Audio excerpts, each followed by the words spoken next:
Bismillahirrahmanirrahim. Paslun ari teh hiji pasal fi ahkami sholatil istisqai, anu tetep pasal dina martelakeun pirang-pirang hukum salat mentah hujan. Aya tolabus suqya, tegasna nyuprih panyebor minallahi ti Gusti Allah Ta'ala bari malur Allah. Wa sholatul istisqai, sareng ari salat istisqa masnunatun eta anu disunatkeun limukimin pikeun jalma anu mukim wa musafirin jeung jalma anu nyanyabaan ingdal hajati dina nalika butuh cai minin kita igaisin tina sabab narima pegatna cai hujan au aini ma'in atawa saatna sumber cai wa nahwi dalika jeung saumpamana itu in kita wa tu'adu jeung dibalikan deui naon sholatul istisqai salat istisqa sanian bari dua kali wa aksaro jeung leuwih loba ming dalika tibatan itu sanian in lam yuskau lamun can diturunan hujan jalma-jalma hatta yuskia sehingga yen nurunkeun hujan hum ka jalma-jalma saha Allahu Gusti Allah payamuru maka marentah hum ka jalma-jalma atawa ka kaum nudban kalawan sunat saha al imamu imam wa wuhu jeung saumpamana imam bitaubati kana tobat wayal jamu jeung misti hum ka kaum-kaum naon imtisalu amrihi nurutna kana parentah itu imam. Ieu pasal teh rek mertelakeun pirang-pirang hukum salat istisqa. Istisqa teh salat mentah hujan ti Allah. Hukumna salat istisqa eta teh sunnah. Rek keur jalma anu mukim, rek keur jalma anu nyanyabaan. Iraha salat istisqa teh dina nalika butuhna urang kana cai. Tina sabab naon? Tina sabab geus lila teu turun hujan atawa sumber cai saat. Maka didinya disunahkeun salat istisqa. Sunnah deui dina salat istisqa teh sabaraha kali? Sakali can diturunan hujan tuluy salat deui kadua kalina, dua kali can diturunan hujan keneh tilu kali wa aksaro jeung leuwih loba lah tibatan eta.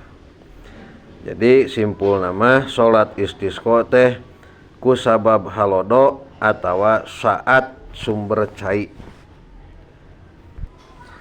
Keur si imam sunat marentahkeun tobat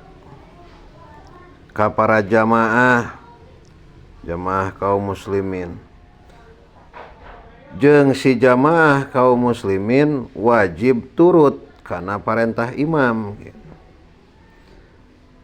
Nu jadi asal dina salat istisqa eta teh itba. Ka Kangjeng Rasulullah sallallahu alaihi wasallam. Tinggal sarahna. Paslun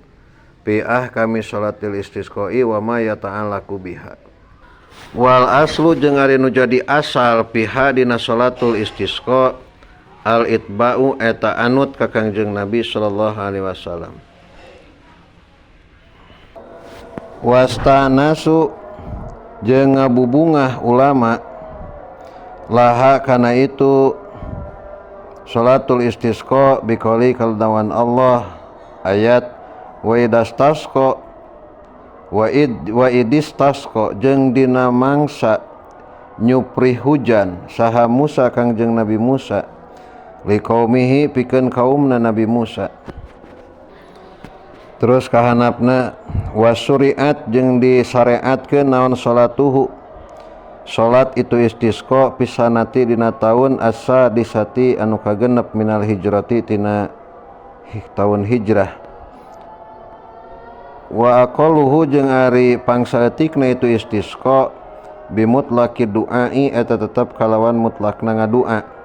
Wa akmaluhu jeung ari pangsampurnana minhu tina itu istisqa tina itu mutlaqi du'a bidu'ai eta tetep kalawan ngadua khalfas sholati dina sabada salat. Wa nahwiha jeung saumpamana ieu salat kal khutbati saperti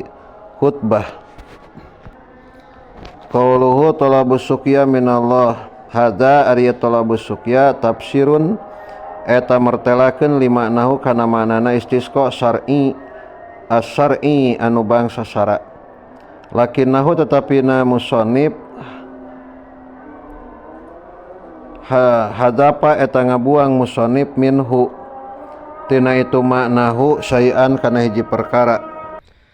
Fa innahu maka saestuna istisqa syar'an ceuk syara talabus suqyal ibadi eta nyuprih menta hujan pirang-pirang hamba minallahi ti Gusti Allah taala bari mahlur Allah ingda hajatihim dina nalika butuhna itu ibad ilaihi kana itu suqya. Wa amma maknahu anapun ari makna istisqa al-lugawi anu bangsa lugoh bahwa maka ari itu istisqa talabus suqya eta menta panyebor mutlakon kalawan mutlak minallahi ti Gusti Allah aw min ghairihi atawa tilian Allah. Terus kahanapna qauluhu salatul istisqai masnunatun kahanapna sejajar wa mahalu kauniha jeung ari tempat buktina itu salatul istisqa sunatan eta sunat muakkadatan nu dikeukeuhkeun malam ya'mur eta tetep dina salagi teu marentah bihi kana itu salatul istisqa saha al imamu imam. Wa illa jeung lamun teu itu malam ya'mur wajabat tah wajib itu salatul istisqa. Jadi mus diparentah ku imamah hukumna wajib. Payuhrimu maka takbiratul ihram jalma biha kalawan itu salatul istisqa biniyati salatil istisqai kalawan niat salat istisqa. Wa yadkhulu jeung asup naon waktuha waktuna salat istisqa lil munfaridi pikeun jalma anu sorangan bi ziyadati fi'liha kalawan panambah migawena itu salatul istisqa walil jamaati jeung pikeun jamaah bijtima'i galibihim kalawan sepakat galib-galibna jalma-jalma. Terus kahanapna aya faidatun ari eta hiji faedah. Awaluma ari pangheulana perkara khalaqo anu ngadamel sa Allah Gusti Allah al-miyaha kana cai kanat eta bukti ieu miyah kana pirang-pirang cai kanat eta bukti ieu miyah kulluha tegesna sakabehna itu miyah hulwatan eta amis kana bukti naon asyajaratu tangkal kai la sauka eta teu aya cucukan eta tetep pihi dina itu sajar. Wa kanat jeung bukti naon al-wuhusu sato galak tajma'u eta narima kumpul itu wuhus bil insani sarta jalma-jalma. Wa ta nasu jeung bararungah itu wuhus bihi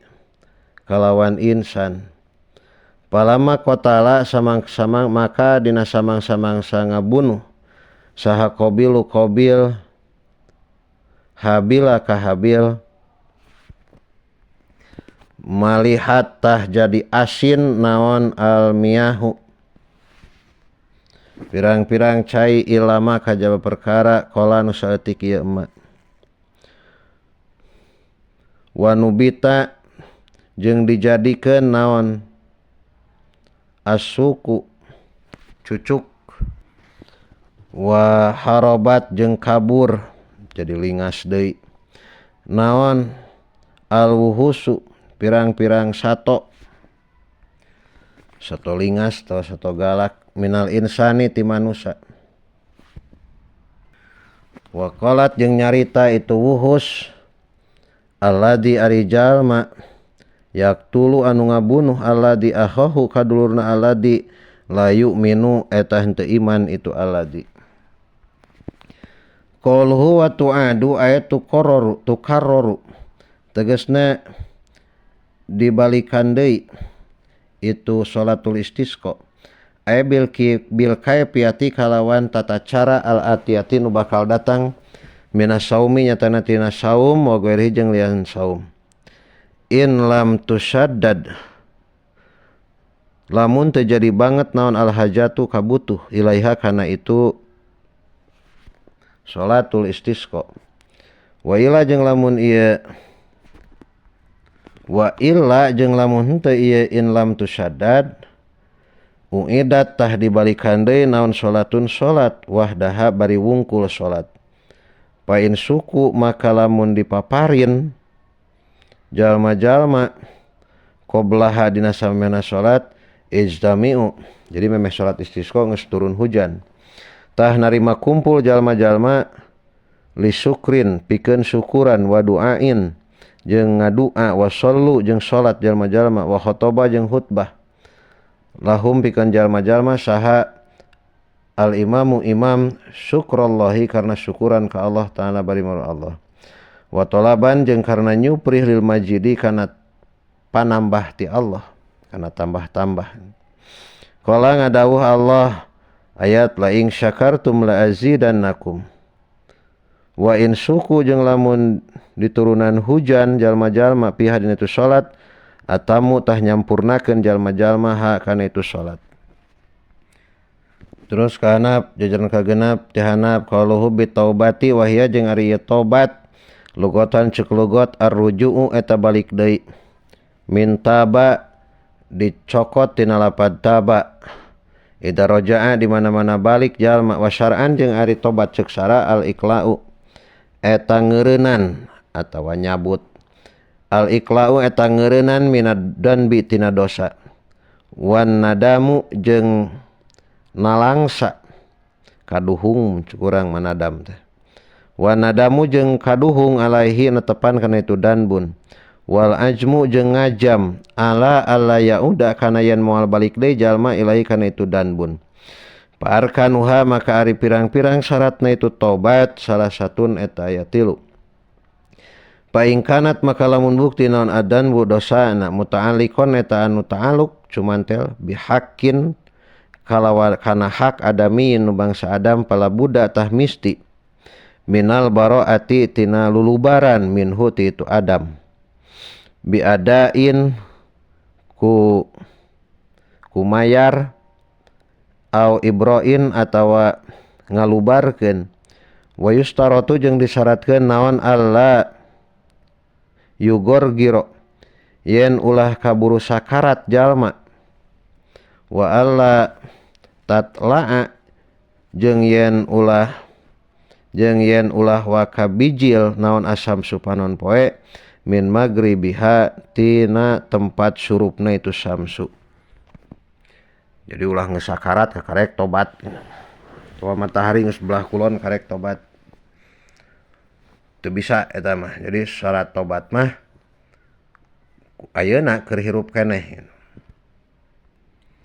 kama seperti hukum abta anu geus matwakeun bi kana masa Nawawi wa taubatu jeung ari tobat minadan bitina dosa wajibatun eta anu wajib amaro naha marentah saha al imamu imam biha kana itu tobat awla atawa henteu itu amaro wasodakoti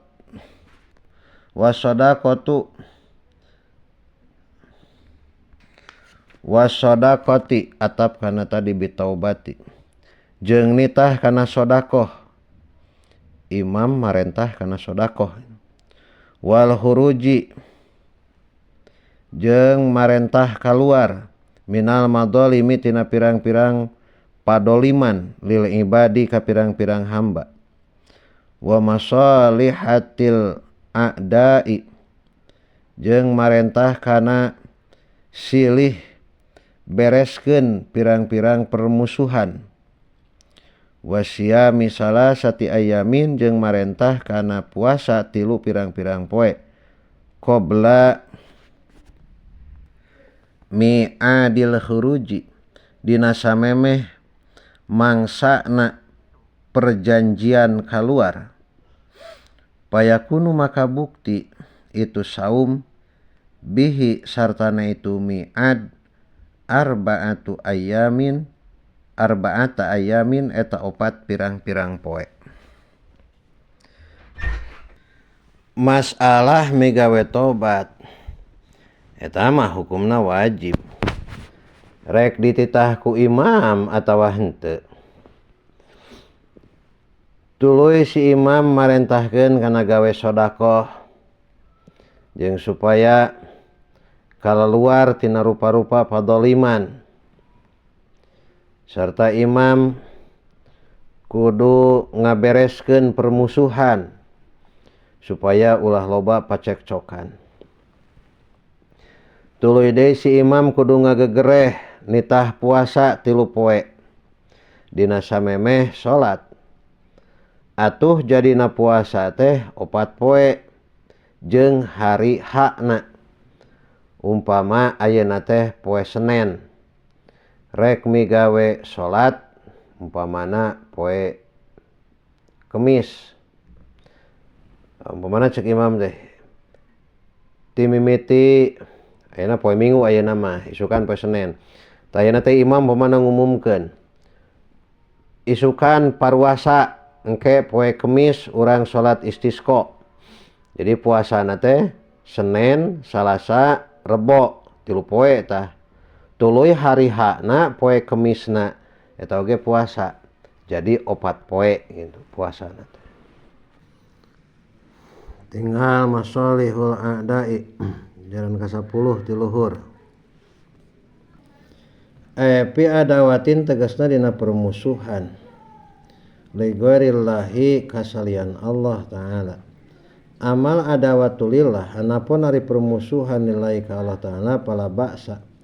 tah teu naon-naon eta tetep biha kalawan itu adawah lianna hajarul fasiki karena saestuna nyingkahan jalma fasik matlubun eta anu disupri wa masalihul a'dai jeung ari ngabereskeun permusuhan min jumlatil khuruji eta tetep tina sajumlahan kaluar minal madolimi tina padoliman. Naso ngenas musonib alaihi ana itu qauluhu wa masalihatul a'da ihtimaman karena ngagumatikeun bihi kana itu masalih qaulu masalih qalu wasyami salasati ayamin ay mutawaliyatin tegasna tuluy-tuluy kama seperti perkara qayyada anu ngayidan bi kana ma Sa'ib bin Rib'ah walau soma jeung najan puasa jalma ha kana itu salasah an nadrin tina puasa nadar au qodoin tawa puasa qodo au kifaratin tawa puasa kifarat kapa tah cukup itu saum lihusulil maksudi karena hasilna anu dimaksud bidalika kalawan itu soma atau saum somaha wajibu jeung wajib non atabiyitu meutingkeun niat pain taroka maka lamun ninggalkeun jalma hukana itu tabyid asima tah dosa jalma walayal jamu jeung teu misti huka jalma naon al imsaku ngeker lamun pentingna teu niat beurangna teu wajib ngeker gitu liannahu kana saestuna imsak min khosa'is Ramadana eta tetep tina kahususiahan bulan Ramadan. Wala yajibu jeung teu wajib naon qada'uhu ngodoan itu saum li annahu kana saestuna saum li sababin eta karna aya sabab. Wa qad jala jeung nyata leungit sabab jeung nyata geus leungit ieu sabab. Walau nawa jeung lamun nganiatan jalma naharon dina waktu berang waqa'a tah tumiba jalma naflan dina salat dina puasa sunat naflan kalawan mutlakon kalawan mutlak. Teraskeun summa yahruju tuluy kaluar imam bihim sarta jalma-jalma fil yaumi dina poe ar-rabi'i anu kaopat siaman bari puasa ghairu mutatayyibina bari henteu make sesengitan kabeh wala mutajayyinina jeung henteu gigindingan kabeh bal yakhrujuna balik ta kalaluar jalma fi siyabin dina pirang-pirang pakaian bidlatin anu lalayu sekar butut bimuwahadatin ari bidlatin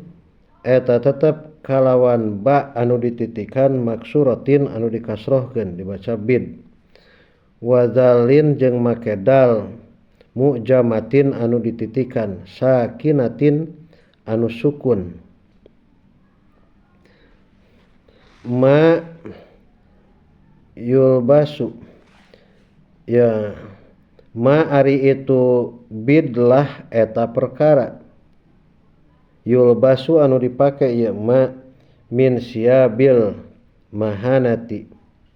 bari tetep tina pirang-pirang pakaian paragi laladen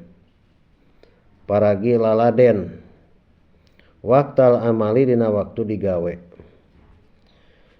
summa yahruju bihim fil yaumir rabi dina poe kaopat imam kaluar jeung para jamaah pan tadi geus puasa 3 poe tadi teh puasana Senin Salasa Rebo tah poe Kemisna kalaluar bari puasa deh kalaluarna ulah make sesengitan ulah gigindingan boga perhiasan coplokeun teuneun di imah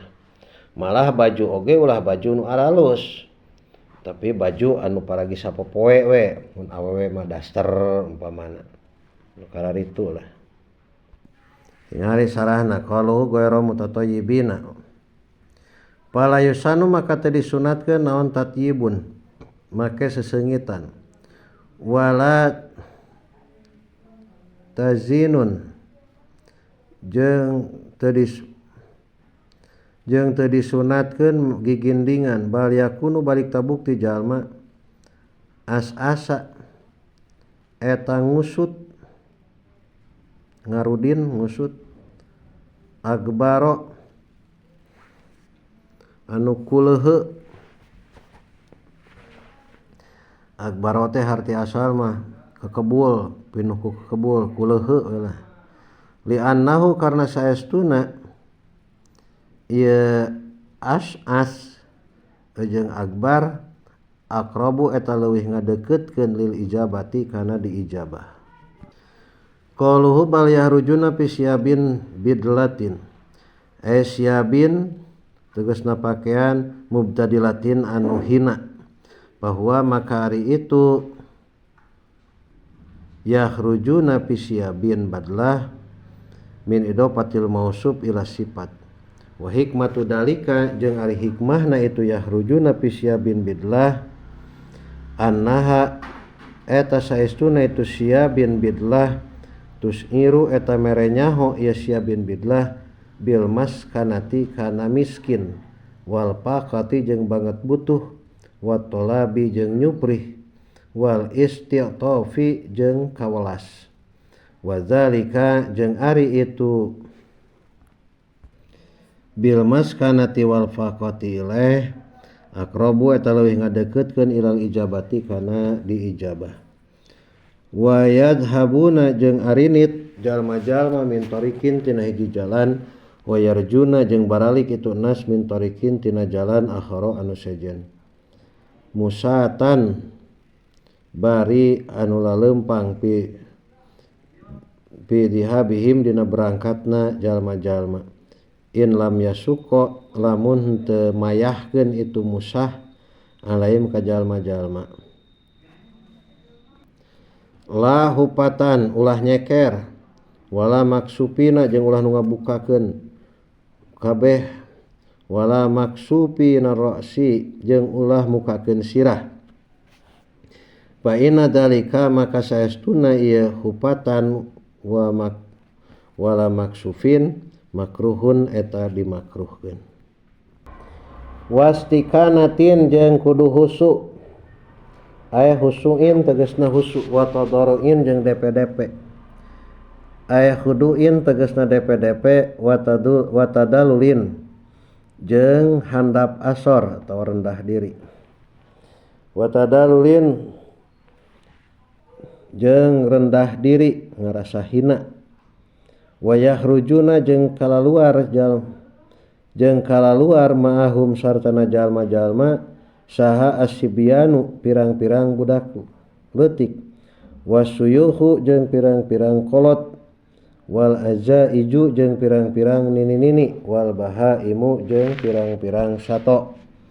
wa yusolli jeung salat bihim sartana itu anu kabeh teh sibyan suyuh ilah salimamu imam awana ibuhu atawa gaganti imam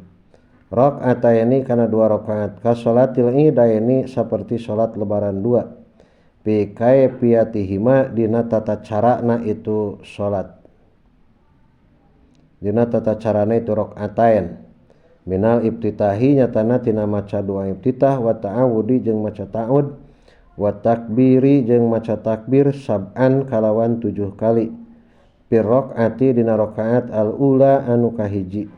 wa khamsan jeung kana 5 bir rakaati dina rakaat as-saniyati anu kadua birobin sarta ngangkatkeun yadaihi kana 2 leungeunna jalma wastikanatin dina nalika berangkat kaluar ti imah erek menuju ka lapangan tempat salat tah dina inditna teh kudu husu sarta DP-DP maksudna teh ulah bari ngobrol bari culang cileung ulah bari kitu gitu sing husu ari nitna tuluy deui yakhrujuna ma'ahum asybyan kolot budak kolot teh nini aki-aki budak pokona mah kabeh kudu haladir rek kolot rek budak hadir kana salat istisqa malah sato-sato oge ajak kalaluarkeun tina kandangna cenah ngarilu seperti domba, sapi, meri, entog, hayam kudu dibawa harapanana naon harapanana supaya deet kana ijabah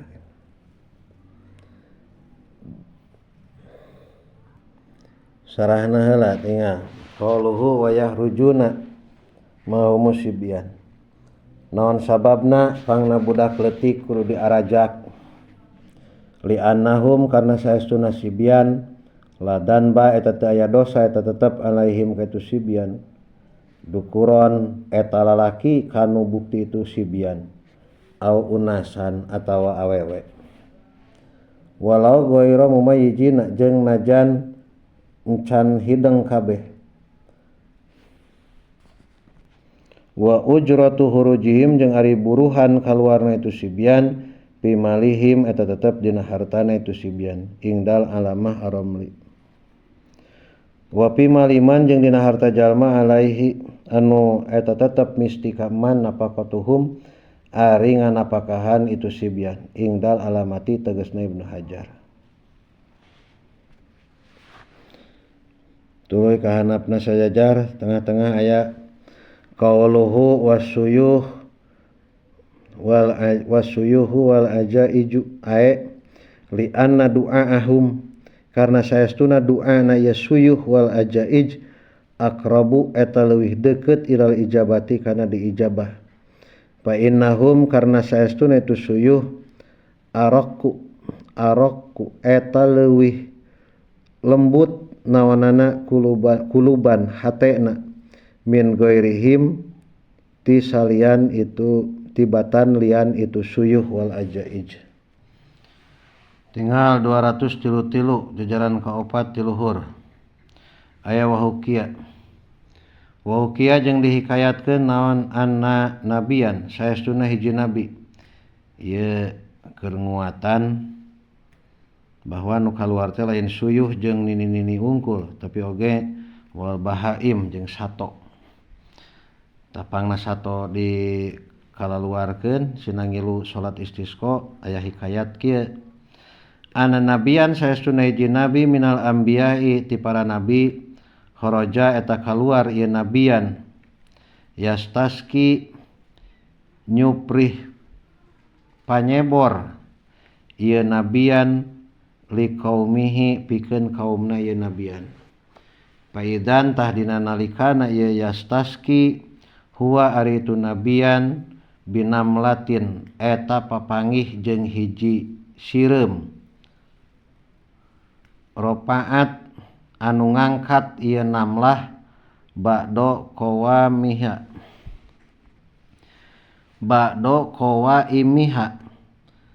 kana sawareh pirang-pirang sukuna ieu namlah ilas samai ka langit faqala tuluy ngucap itu nabiyan lahum ka kaum atawa ka jalma-jalma kana lapad irji'u kudu baralik aranjeun kabeh faqadis tujiba makanya geus diijabah lah sahalakum aranjeun kabeh min sya'ni hadhihi namlati tina sabab kalakuanana ieu sireum wa fil bayani jeung eta tetep dina kitab al bayan anna hadan nabiyya ari saestuna ieu nabi huwa eta ari ieu nabi sayyiduna eta gusti urang sadaya Sulaimanu tegasna Nabi Sulaiman alaihi salam wa inna hadhihi namlata jeung saestuna ieu sireum ropaat eta ngangkatkeun waqaat eta tumiba ieu sireum ala dhahriha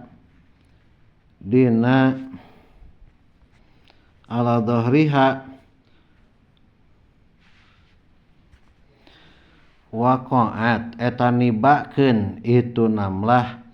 ala dhahriha netepan kana tonggongna itu namlah warfaat jeung ngangkatkeun ieu namlah yadaiha kana dua leungeunna namlah waqalat jeung ngadua ieu namlah kana lapad Allahumma ya Allah anta ari Gusti khalaqta eta tos ngadamel Gustina ka abdi sadaya parzuk maka mugi ngarizkian Gustina ka abdi sadaya wa illa jeung lamun henteu ieu parjuk pa ahlaka maka ngaruksak Gustina ka abdi sadaya gitulah jadi sireum cenah teh tuluy dina tata cara salatna sarua teu beda sapertikeun salat idaen takbiratul ihram beres takbiratul ihram tuluy maca doa iftitah tuluy maca ta'ud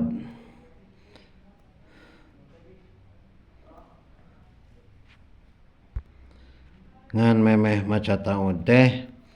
nyaeta kudu takbir heula 7 kali dina rakaat kahiji dina rakaat kadua